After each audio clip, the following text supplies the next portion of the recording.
Welcome everyone to the first ever official member live event.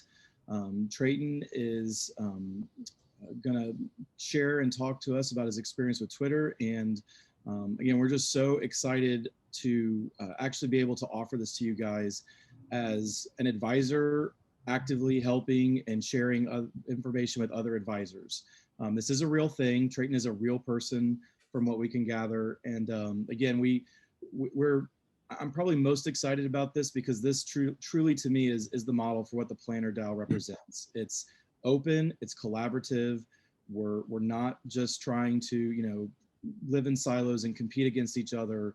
The future is us working together to all help each other in our businesses and ultimately help our clients. And so with that, Trayton, I'll turn it over to you. I'd ask that as we be respectful of your microphones, and we'll hopefully have some time at the end to do some Q&A. And just as a quick side note, if I get dropped off, I'm going to give, I guess, power over to Steve as the host. So if anything goes wrong from here, it's his fault. Awesome. Well, I appreciate that, Justin. And yeah, like I am Real Advisor, founded my own firm last year, and I pretty much use Twitter, LinkedIn, and Instagram to grow my client base so far, all through content. And I found Twitter to be one of the best places for it, especially brand building.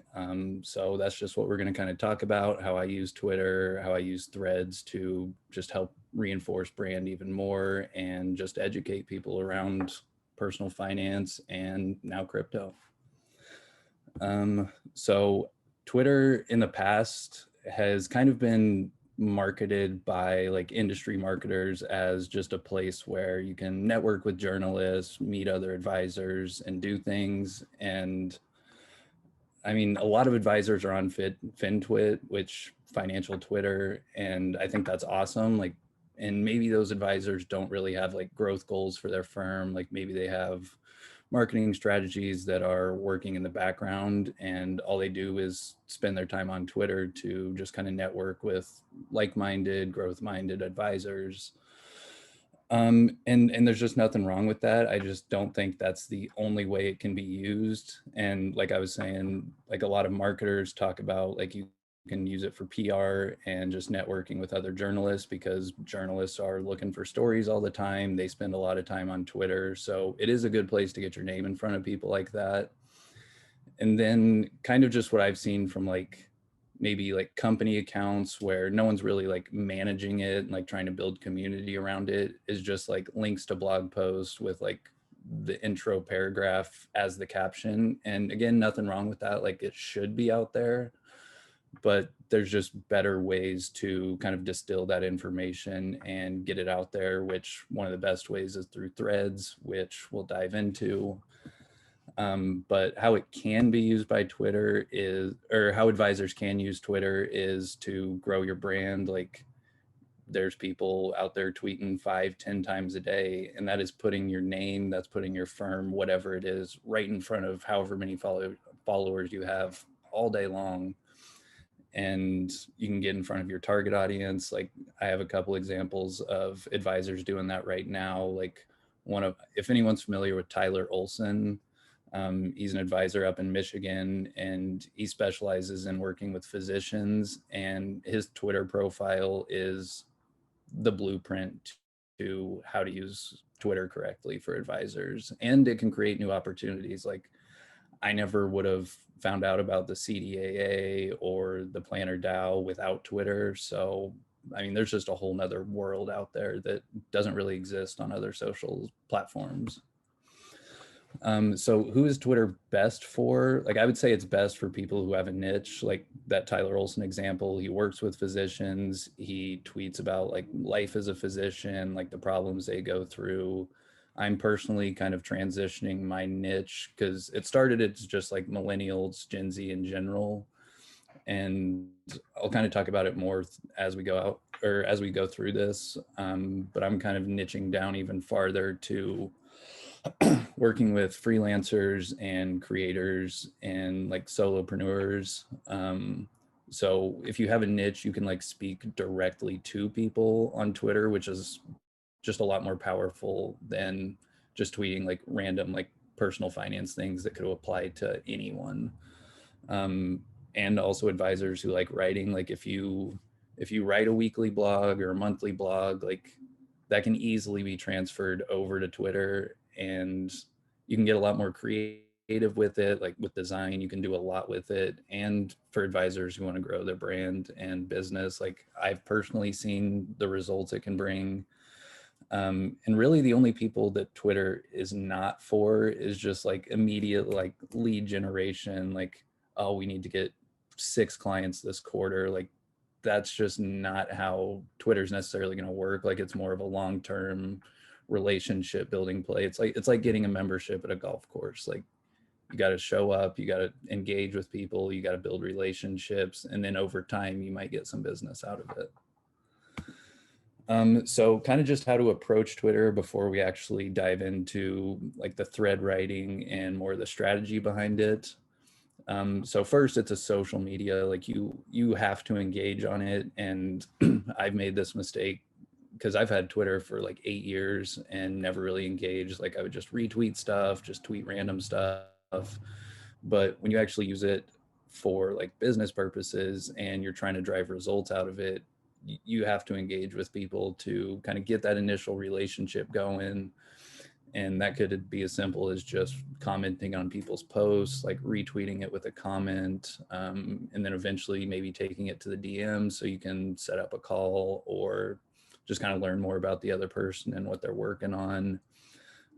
Do not sell on Twitter. Like LinkedIn is notorious for like all the automated messages and everything, and that just doesn't really fly on Twitter. Like I think Twitter itself like kind of suspends accounts that send out like too many DMs at once or reply to too many people at once. So they're a little more proactive on preventing spam, but it's just not one of those platforms where you can set up like an automated system in the background and just like send out like lead gen DMs and stuff. And I like to think of it as a public blog and a journal all in one. Like you can tweet about your day, you can tweet about problems you face, like as a financial advisor or as an entrepreneur. And it just like makes you more relatable with people, especially if you're kind of in the same position as your potential niche. Like for me, like I do freelance writing and my niche is transitioning into freelancers. So I can like speak from the problems of freelancers to kind of just like embed myself within the freelance community even more. And you can pretty much treat it just like a blog. Like we'll dive into threads in a second, which is basically just a Twitter version of a blog with like more short, like punchy sentences and everything, but we'll dive into that. So how to make Twitter work for you. So first you have to have a clear bio, like state who you are, what you do, have a link in your bio to either your personal site, your firm's site, and we'll dive into each of these a little bit more. In your pinned tweet, which is pretty much like a landing page for your Twitter account.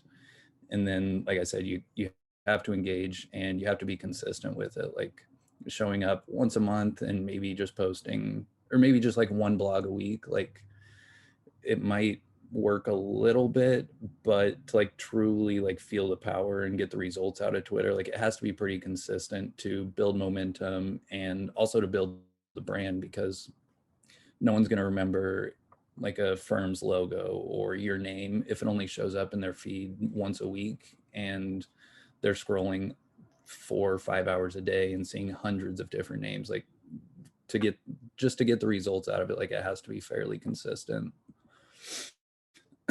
So bio should clearly list what you do, who you help, and include a link, and advisors who are doing this beautifully. Tyler Olson, the one I mentioned before. So he lists out, which his is a little passive, which I think works very well on Twitter. Like he just says finance advocate and teacher for med students and residents, because like he leads with education. But then he says more specifically financial planner for physicians and their families, making solid plans at critical moments. And I just talked with him a few weeks ago and we kind of like worked that out a little bit, because it used to be financial planner for physicians and like recent graduates transitioning out of residency or something like that. But he wanted it to be like a little more like with that like critical moments part to speak directly to that. And he's going like more project based work. So helping him work through like student loans or debt payoff or insurance planning, anything like that is kind of what he's focusing on. And then TJ, young advisor, like I think he's 27, 28, founded his own firm. And he recently just started niching down to equity compensated employees. He helps them optimize taxes and plan for financial independence. So like if you were within either one of those like demographics and you came across one of their profiles, you're probably either going to follow them, maybe scroll through their tweets a little bit, click on that link. And that's how you can kind of begin to create a little bit of brand. Like, this is what I do, this is who I help, this is kind of what I tweet about. If that fits your profile, let's go for it. And then over time, they'll just or they'll stay following you. And then you just kind of build your brand and be top of mind if they ever do need a financial advisor. So the pin tweet, which I said was kind of like a landing page for your Twitter profile, Anna has one of the best ones I've ever seen. And it kind of just like serves as an intro to who you are, like what you're working on, who you serve. And she has a thread here. There's probably 10 tweets. And I'm working on building one right now for my own profile. And it's just going to list out like, okay, I'm building my firm right now, financial planning firm designed for our generation, and I'm building my content writing portfolio. And then underneath, like I'll probably record like a quick little video just so people can kind of put like a voice and a face to the tweets and everything. And then have like a link to subscribe to my newsletter, have a link to go to my website, and just kind of like let that serve as the home for everything you do outside of Twitter. So it's like Twitter's kind of like the distribution platform, and you can use it to get attention to then send that attention to other places like your firm's website, your email marketing sequence, your LinkedIn profile, or wherever you want to send people. And then, so now we're going to get into like the actual creation and writing of the Twitter threads. Let me just make sure there's not any questions. I don't even know where to look for questions. So what is a Twitter thread? Basically, it's just a long form piece of content on Twitter that consists of multiple tweets all put together to tell a story. So this is 2 examples of threads that I've written recently. How I got 113,000 views on my writing in 30 days. And then I broke down how I did that, my strategy behind it. And then one I just posted last week was 8 things to do before you invest in cryptocurrency. And then there's 8 bullet points below it that list that out. And that one, the 8 things to do, that was initially a blog post. And then I was like, oh, I can just turn this into a Twitter thread as well. So wrote the post first and pretty much just copy and pasted it over into Twitter, like shortened it and everything. So Twitter thread is basically just a brief distilled version of a blog post or a category or group of information that you just want to put out there. And why are they important? Because so the way social media algorithms work is they want people to stay on the platform as long as humanly possible, which is why you might hear like marketers talking about on LinkedIn, like don't always share links to your blog because it's not good for the algorithm and it's not going to get shown to as many people. That's because the link will take them off the platform. The platforms don't like that at all. And the reason Twitter threads work so well on Twitter right now, which algorithm always changes, like next year they might not work at all, but right now they're super hot. Twitter pushes them. And the reason is because if someone's just like scrolling through their feed, it's a bunch of like individual tweets, like someone might spend like 5 seconds looking at it. If they come across a thread that you wrote and they click on it and it's 10, 15 tweets, that might keep that person on the platform for 2-3 minutes or something. And the social platforms absolutely love that because they're spending more time on the platform, and that's really all the platform is going for. So if you can like feed them information to keep someone on the platform longer, the platform is going to reward you and show that content to more people. And I don't think there's a better place than Twitter to get your voice heard and be discovered by anyone. Like, I think I have it on a different slide, but like I wrote for 30 days, which it ended up being 86 days straight. And the amount of relationships and people that I've met with, and just people like I mean, I grew my account by like 400 followers in like 3 to 4 months, just from being consistent on the platform, putting daily essays out there, which they were just like a picture with 250 words on it. Like, it was super simple. And I mean, I got 113,000 views within that very first 30 days. And I had never like posted my writing on Twitter before like that. Like, I just kind of used it like how most people use it. But then when I saw the actual power of it, I'm like, oh shit, like this is super powerful. Like, there's no other platform that can really compete with it. And there's unlimited organic reach. And I don't know if everyone on here is familiar with Twitter or has a Twitter account, but there's this one guy, Trung Fan. He's a writer for the business newsletter, The Hustle. And he had like 80,000 followers a couple weeks ago. So he already had like a big account. But he tweeted about Barstool Sports. They sold, or one of their top podcasts got acquired by Spotify for like a 3-year, $20 million deal. And Trung just like kind of breaks down business like news and just like kind of interesting things like that with Twitter threads. And he tagged Dave Portnoy, the founder and owner of Barstool, within that thread. Dave saw the thread, loved it, whatever.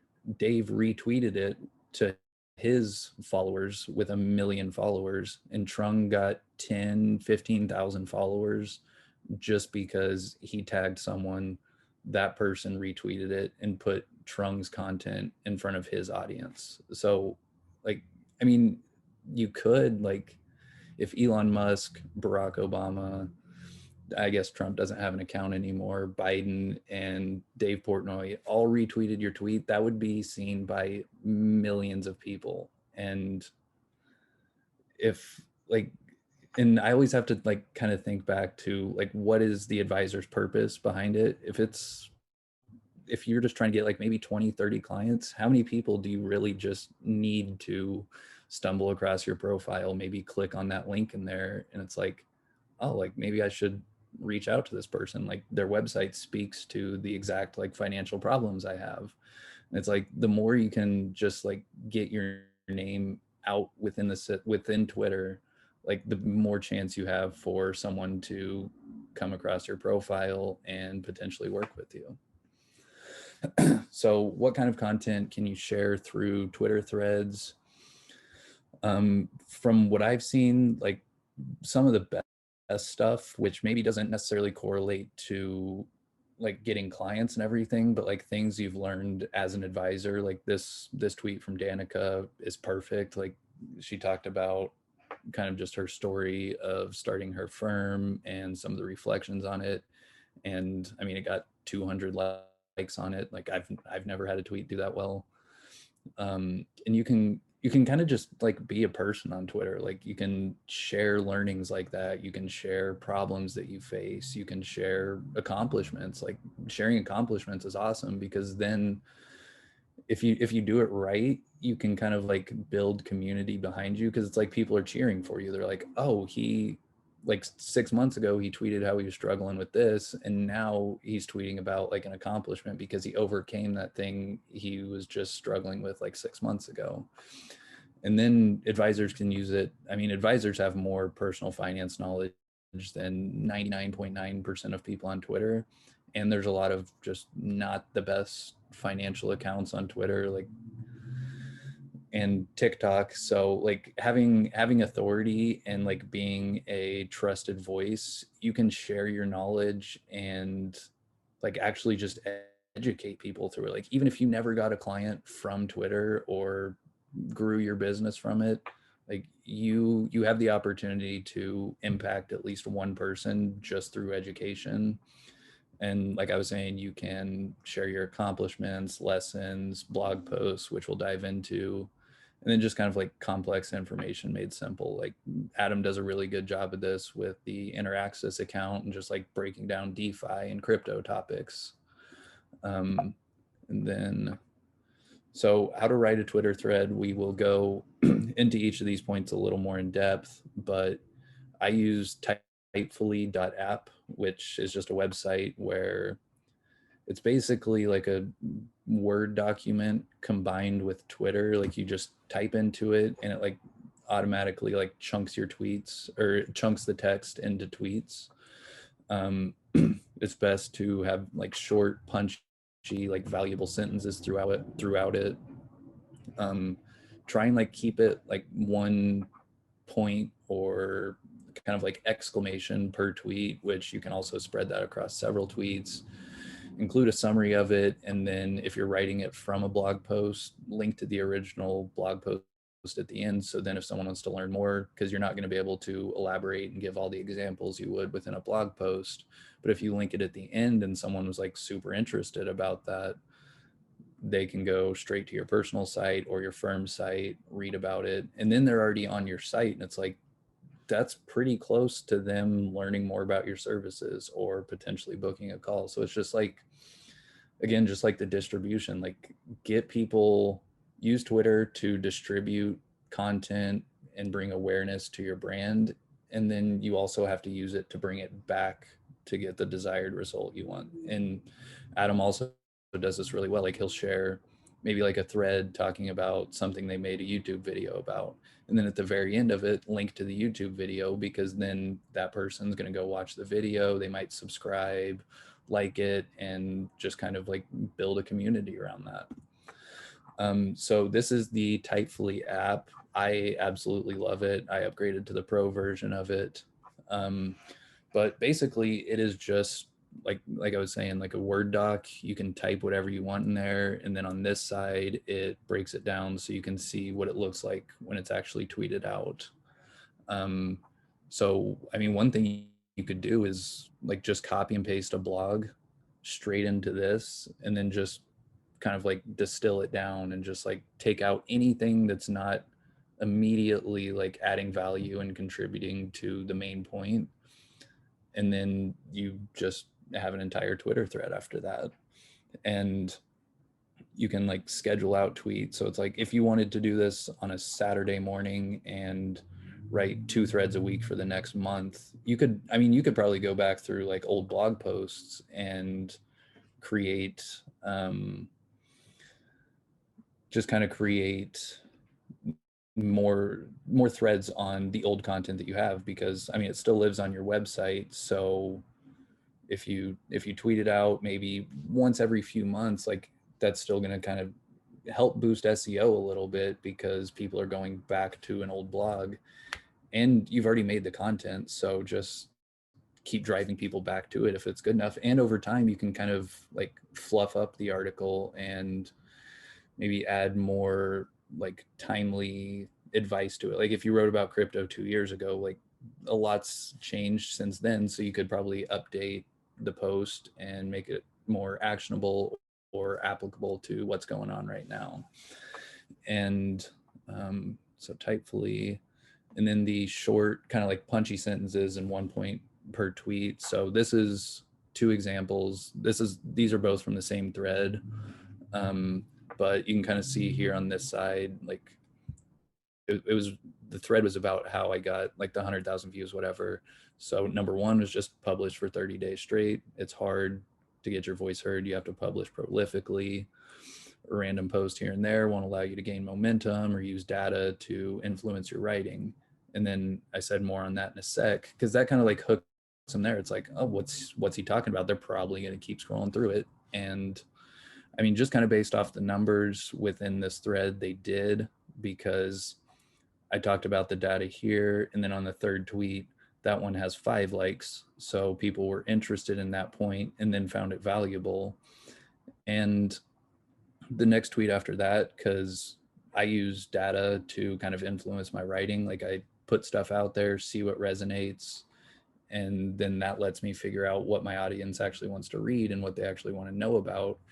And then that just influences what I'm going to write about next, which is kind of how I discovered my new niche of working with freelancers. Like I noticed a lot of them were kind of like interacting with some of my stuff, and I'm like, okay, like you guys do have kind of like unique problems that could require planning opportunities. So I just started writing more about freelancing and problems, or like financial problems that freelancers face. And I haven't gone too deep into the content on that yet, because I'm kind of building out the strategy around it right now. So over the next few months, like if you follow me, like you'll see a lot more about like freelance finances, I guess you could say.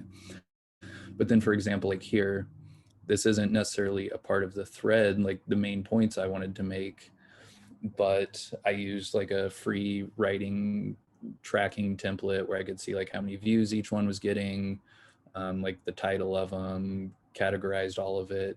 And then I tagged the creator of that template, and she retweeted it. And then this tweet, I wish I didn't cut off the screenshot, but just this one individual tweet within the thread got like 1,500 impressions, which that just means 1,500 people saw it. It had like 15 likes, and that wasn't even like the main part of the thread. But when she retweets it, people are only going to see that individual part. They click on it, and then they're like inserted in the thread, and they see all the other stuff that you wrote throughout it. And then kind of like I was saying, like linking to the blog post at the end. What was I saying on this? Oh, so yeah, like the purpose of just trying to grow on Twitter isn't necessarily to grow on Twitter, it's to drive an external result. So like if I didn't have a business and I wasn't trying to make a name for myself, I probably wouldn't be posting on Twitter or doing anything on social media. But I'm trying to build my brand, I'm trying to get clients, and I'm trying to grow my freelance portfolio. So I want everything that I do to go back to my personal website. So I mean, you'll see like on my account today, like I always do a 2-minute Tuesday video, and I talked about within that video the 8 things to do before investing in crypto. Talked about that within the video, and in the comments I just replied like, read the full blog post here and link to it. It's like everything has to be kind of intentional, or you might just kind of get stuck on a hamster wheel. It's like, yeah, we're posting content here, but not really getting anything out of it. And that's where the strategy comes in behind like, okay, what's the main goal? My main goal is to drive people back to my personal website, because that lists out my financial planning, that lists out my writing, and my entire blog lives there. So everything I'm doing is trying to drive people to my personal website. And other advisors might be, if they don't have personal websites, if the firm doesn't allow that, you can drive them to like the firm's website. Like if you can contribute blogs to it, or if you have like a little profile on there, maybe that's your North Star of where you want everyone to be driven to. Like Adam drives everything to the Interaxis site or the Planner DAO or the YouTube channel. Like it's hard to succeed on Twitter without having that strategy behind it, because then it's kind of like, what are you doing at that point? Like you can still build a lot of good relationships on it, but if there's not an end goal, it probably won't work as well as it can. And then, like I was saying, include a TLDR at the end, because if people click on it and there's just a lot of words immediately, they might scroll to the end because they're expecting something like this. And if you highlight just like the main points that you made in the thread, and that stands out to someone, they're going to scroll right back up and read through the entire thing. And you probably don't have to have this on there. Like I try to include it every time I can. And then on the off chance that the thread goes viral, not even like crazy viral, if it gets like 50 retweets or something and it's getting shown to 50, 100,000 people, I want that follow me at Trade and Rights for more content around modern personal finance for our generation. I want people to know that. And I want people to know that that's the kind of content I put out. So if they like enjoyed that thread, they're probably going to click on that, go to my profile. And because I have a well-written bio, I say what I do, I have a link to my personal site. It just starts to kind of create momentum in that brand of, oh, this is everything this guy does. This is exactly what he talks about. I love this kind of content. I'm going to follow this guy. And that's how you can build trust and eventually get clients from it. Let me pull up this chat. Yep. Oh no. So just some random helpful thread tips. Like, you definitely don't have to do any of these. I always try and include like images and GIFs just to make it a little more entertaining. Like, all text posts are perfectly fine, but for example, like I put in this GIF from the Truman Show at the end of that one writing thread. And then another thing you can do is over time, just like go back and add to it. Like, one thing you could do is maybe you create one initial tweet that is like a physician's guide to understanding cryptocurrency. And then if you're writing like individual threads, you can kind of put everything back into that main thread. So it's like, there's that one, it's like, this is the guide to crypto.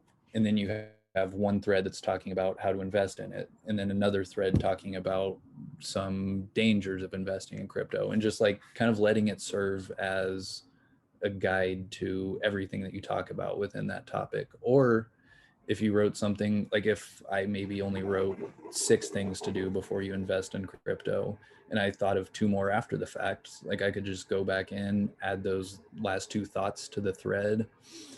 And then that's also going to bring back the initial tweet. So like if I tweeted a month ago and then today I was like, oh, I want to add something to it, that initial tweet that maybe had 5-10 likes, that's going to come back into the feed. And then people can reread that entire other 6 points. So it's like you're pretty much just like repurposing that content in a way, and then letting your audience just kind of see, okay, this is what he talks about. Like, he's expanding on this. This is what he knows about. And that's also how you can kind of build brand. And then design and formatting matters. Like, on this, I don't know if you can see my mouse, but like if this was all just like one sentence, or not necessarily one sentence, but if it was just like all spaced and it wasn't up and down, the whole thread is kind of formatted like that. And that format just works very well on Twitter. It works well on LinkedIn too. But you also kind of have to just keep in mind just like the user experience of people reading your content. Like, people don't want to open up something, if it's a blog post, they don't want to see a wall of words. Like, they want to see it like broken down, like the main points, so you can actually just like quickly skim it if you want to. But then also, if someone's just reading it, they can get all the value like right there. And if they want to read more about it, then you expand on it within the blog post. And then kind of like what I was talking before with the Trung and Barstool example, like tag relevant people within your threads, or just regular tweets. Like, people see their Twitter notifications, which somehow I missed Adam's DM from, it was like a 3-month time frame of, I just never saw it. Like, it went into my message request. So people might not see every single notification, but people, if it's not like a massive account, people see every notification. So if you tag someone, they're going to read whatever you wrote that you tagged them in. And the purpose of native content, which threads are native content to Twitter, the main point is to take top of funnel content, which is like a blog or a podcast or a YouTube video. Yep, you got it. So like top of funnel content, blog, podcast, YouTube video, and natively put it within the social media platforms. And so threads are just Twitter blog posts, carousels on Instagram, which are like the pictures where you swipe and there's like 7, 10 of them. Those are pretty much just blog posts for Instagram. And slideshows like I have over here on LinkedIn. Like this is for frequently asked questions about financial planning, and you can swipe through that and can't really see it, but it like just answers the frequently asked questions about it. And I had written a blog post about that. So it's really, I mean, native content is so important because that's what the platforms push. That's what's going to get read. That's what people like. So if you can take your main content and make it native to the platforms, like I did with this one on LinkedIn, or how you can do with Twitter threads for Twitter, you can also do it for videos. Like if you have a YouTube video, you can chop it down. Twitter has a time limit of 2 minutes and 20 seconds. And you can just post that 2 minute and 20-second video directly onto Twitter. Like doesn't take you off into YouTube or to your blog or anything.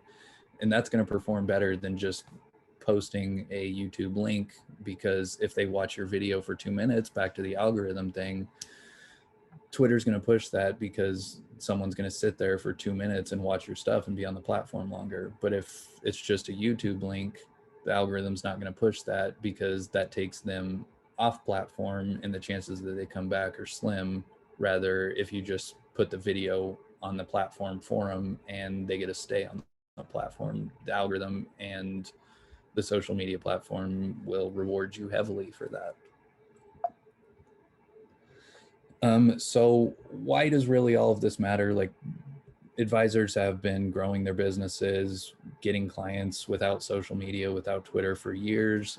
But I just think the power of Twitter is unbelievable. Like there's nothing like it that exists ever, really, especially anything in person. Like there's, I don't know how I could get my writing in front of 100,000 people anywhere except Twitter. Like it's crazy. And I wrote one essay. So to this first point of organic reach and Ramit Sethi, I don't know if any of you guys have read I Will Teach You to Be Rich by him. It's one of my favorite personal finance books. And I wrote a quick essay talking about the three main, or like my three favorite lessons from the book or something. And I tagged him in it. And he has like maybe 200,000 followers. Like he's a very well-known person. I tagged him in the tweet. He liked the tweet. He replied to the tweet. And that put my tweet in front of his entire audience. That one tweet was read by 35,000 people.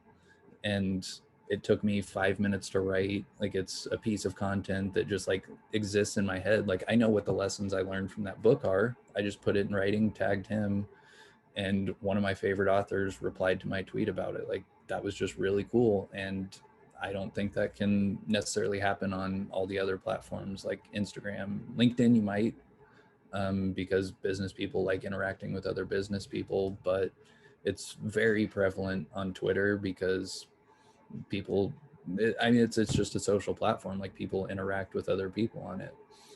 And like I've mentioned a couple of times, like I did 30 days of writing. I posted a 250 word essay for what ended up being 86 days straight. Within the first 30 days, got 113,000 views on it. I got a lot of data from it. I understand what my followers want to read. I understand what they want to see. I understand what connects with them. I'm beginning to understand what problems they face. And that the initial 30-day writing challenge, it started March 29th. And I didn't really know where I was necessarily going with my firm. I was like, I know what I'm doing, but I want to niche down. And I discovered that niche through the writing and through the data and figuring out what people don't know about personal finance, what they might need help with. And Twitter's only one platform. Like just let it be your playground. Like test things out on there. Like create a burner account. Like there's so many anonymous accounts out there that aren't tied to anyone, aren't tied to any name. Like if you want to just like practice, like just create a fake account. Like cryptocurrency 77436 and just practice. Like if you're not comfortable like necessarily putting your name on something, like just go out there and start writing and just see what it feels like. And whenever you're ready or more comfortable with it, then you could create an account just for talking about personal finance and maybe like something personal that you enjoy. Like maybe your theme is personal finance and whiskey. And that's pretty much all your Twitter consists of, is talking about money and talking about your favorite whiskey. Like I know there's someone doing that right now, and I think it's actually going pretty well for him. Like he has a podcast, I think it's called like Money and Whiskey or something like that. And that's just kind of like how he's built his brand. And most importantly, you can get clients from it. Like I am living, breathing proof that you can. And I'm just going to run through this real quick. So I started my firm July 29th last year. So this is about a month and a half in. This is Gary Vaynerchuk's videographer, D-Rock. He always tweets out just kind of like helpful community tweets, like, how can I help? What do you guys need? So I just said I do financial planning for recent grads on a subscription model, so it's affordable. Got a couple interactions, and some random person, they weren't following me, never heard of them before, sent me a message, hey Trayton, how many people you usually help at once, and is Peertree your company? Replied to him, and then the guy said, I've been working with this blog, their audience is Gen Z personal finance, I can connect you with the owner. So he sent an email, got me connected with the girl who runs the Young Not Broke blog. I did an interview with them, just kind of told my story on how I went from door-to-door sales to a 9-to-5, then to starting my own firm, and just kind of like my money story, like how I managed my finances through all those transitions. And they sent out that story, like that blog or whatever, the interview, to their newsletter subscribers. One of their subscribers saw the story, or I guess liked the story, liked what I was saying, visited my website link, signed up for the free download on my homepage. It was like 7 common money mistakes millennials make and how to avoid them, or something like that. They signed up for that. I have an email marketing sequence built out, and a part of that first email that like sends them the gift, like the download to the PDF, at the very bottom, it's like, oh, this is what we do, this is who we help. If you'd like to schedule a free call, here's my calendar. Links to the Acuity link, and they booked a meeting from that email and met with them on like a Saturday morning, and they became a client right after that first meeting. And it's just, and that kind of just like reiterates the importance of having multiple marketing strategies within it, because it's like, it came from Twitter, has really no direct tie to my firm's website, but because there was like email marketing and other things on the firm's website, when they got there, they transitioned into a different marketing sequence I had, which then kind of helped build that trust, and did a little sales within that first email and got a client out of it. So just to wrap up, I've seen a couple chats pop up. Twitter's just one piece of distribution within a whole marketing strategy. Like I was just talking about, like Twitter's the distribution to drive people to where you want them to be. And the purpose of all marketing is to just drive awareness and get someone one step closer to doing business with you. And content is the #1 way to make that happen.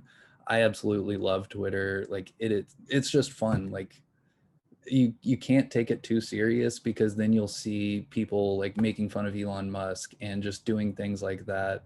And it's a fun platform if you follow the right people and like just truly engage and build relationships with it. And that's really all I got. Let me pull up this chat here real quick.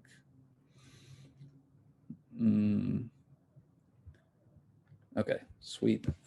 That's really all I got. Got like 10 minutes. If anyone has like any direct questions or anything that I can help with, like trying to answer on how you might be able to apply this for your firm, or maybe a strategy to jump around compliance. And it's like, okay, well, I can't do this, but how's there another way that I can try it?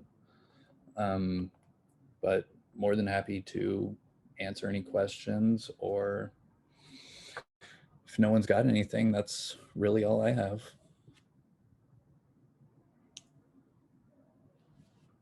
I don't know if I can unmute people or if I have that power. Hey, Trayton, this is Adam. Yep. I really appreciate your going through all this. And like I wrote in the chat here, when your thread about how you did whatever X number of threads for a certain number of days in a row, and how you did it and what you learned, like that's what I read and decided this is how I want to. I enjoy writing these, and like it's hard to take what would be a blog post and turn it into a Twitter thread, because you have to be concise and you have to use short sentences in short words. So anyway, I appreciate your coming in here and sharing all this, because as we all know, it's really important. What you mentioned, a lot of people that obviously have utilized Twitter for different purposes. As a financial advisor, there's obviously the juxtaposition of, do I want to talk about something financial, or do I want to, talk directly to who my niche clients are, or do I just want to talk about something that I like talking about, and I hope that someone will see and generate interest, and then from there click on me and my website and eventually ask me questions. So how do you distill whether you're going to say something financially related, or and try to be all like, I'm giving advice but I'm not really giving advice, or like how you break up the different types of content you can write there, because Twitter can have so many options there. For sure. And I like the last part that you said of kind of just like talk about what you enjoy talking about and hope that it kind of just finds the people, it finds your following. And it could require like a little upfront work of figuring out if it's like one specific thing, like it's, if you love talking about the Red Sox, whatever, that would be pretty easy to find other people who also enjoy talking about that. But I mean, one of the best ways is to just do a Twitter search of a topic and see what kind of people are talking around it. And the way I approach it is, I mean, I'm kind of building my brand around modern personal finance, which crypto is definitely helping with that.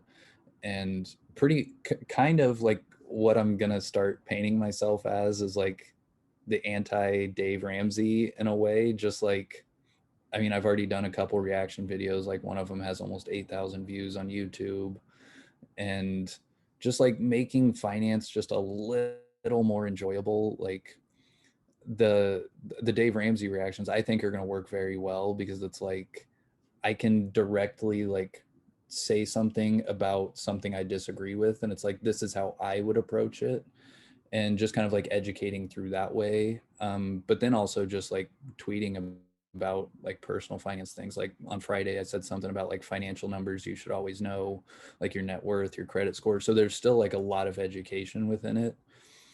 And I was doing that for a while, and it was just like not really doing too much. Like I would get other advisors interacting with it. So one big thing that I did is completely like shut myself off from the industry. Like I muted every advisor I follow except you, Tyler Olson, Justin Castelli, and Desarte and Jason Wink. Like that's the only industry content that I get on my feed, because I don't want to build my brand into FinTwit. I want to build my brand into the freelance and creator community. And it's like, if I get too far into FinTwit, like Castelli is, which he's built an amazing brand, like not knocking that whatsoever, but he's so far deep into FinTwit that I don't know if he'll ever be able to get out and build outside of that. Cause now he's just kind of like a financial advisor. Like that's like what he is. That's what his brand on Twitter is.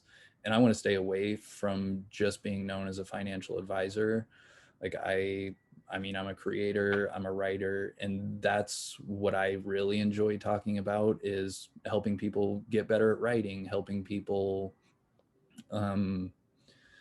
maybe figure out how to get started. Because like I transitioned straight from a 9 to 5, quit my job, started my firm. Like it was really hard. Like I learned a lot, and I feel like I can teach people and just like show them my path and kind of embed myself within the freelancer and creator community, not as an advisor, just as a member. Because I mean, I am, like, I do freelance writing, and just going to kind of put out content around writing and creating and finance at the same time, and try and merge it, which I do have plans early 2022. I am super excited for, to see if I can pull it off, but merging the creator economy and finance, and I'm excited for that. Let me love to hear strategies to stay compliant. I mean, I guess I've never really like dealt with compliance like straight up, but I would say like as long as you don't just like directly give advice. And one thing that advisors always put in their bio is tweets do not equal sign advice, or tweets not advice. And that kind of like acts as a disclaimer. Another thing you could do is link to the firm's disclaimer. Like if they have a page on the website, like put that. See you, Teresa. Thanks for coming.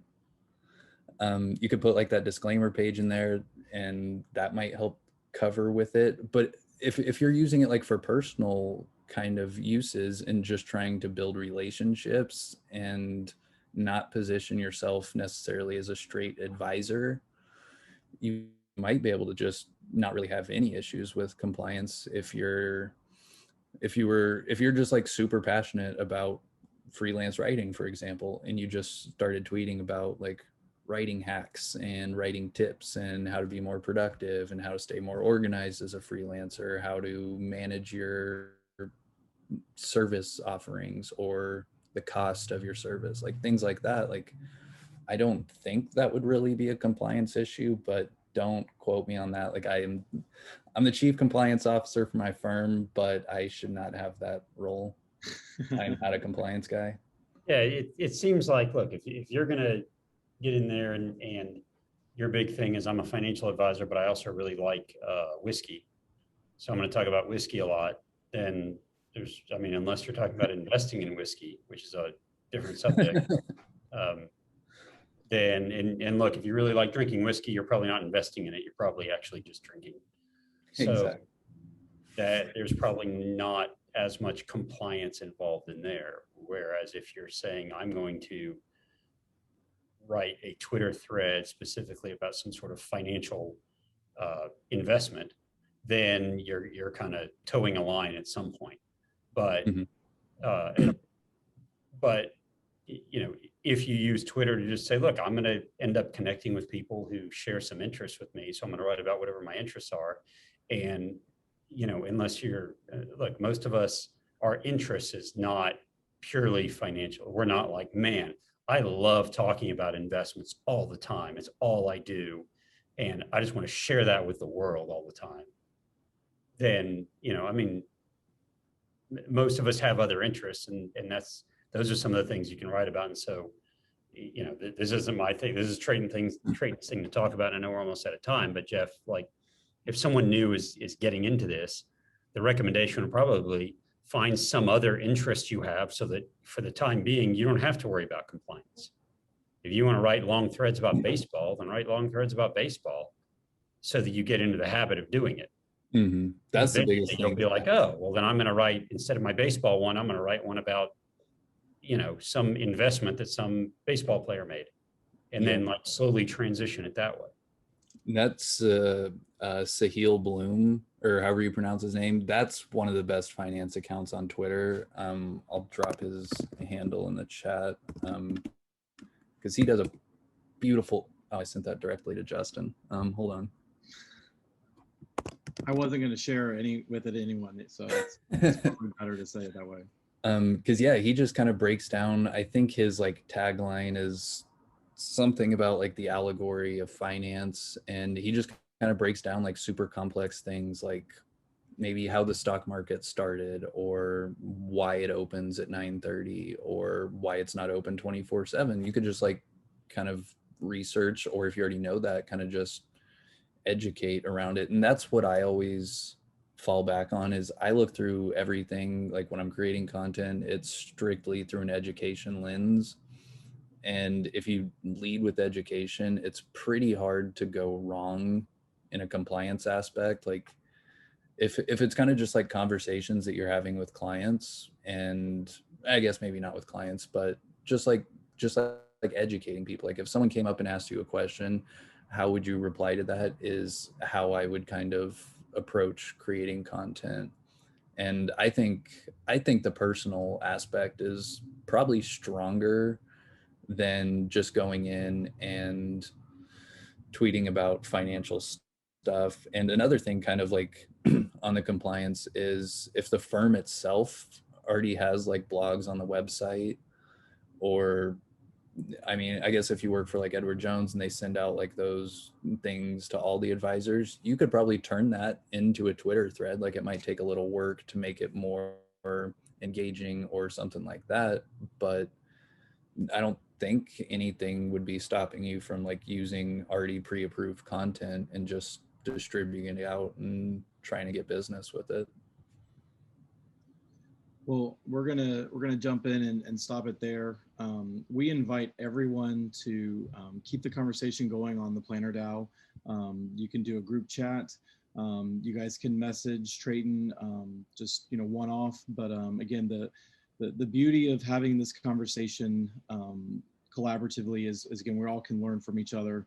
We always learn from others' questions, and so again, this is exactly, again, I'm just so excited that this got to be the first version of our member live events, because it's beyond just digital assets. It's beyond just financial, or the investment aspect, which kind of drives the bulk of our conversations and our thoughts.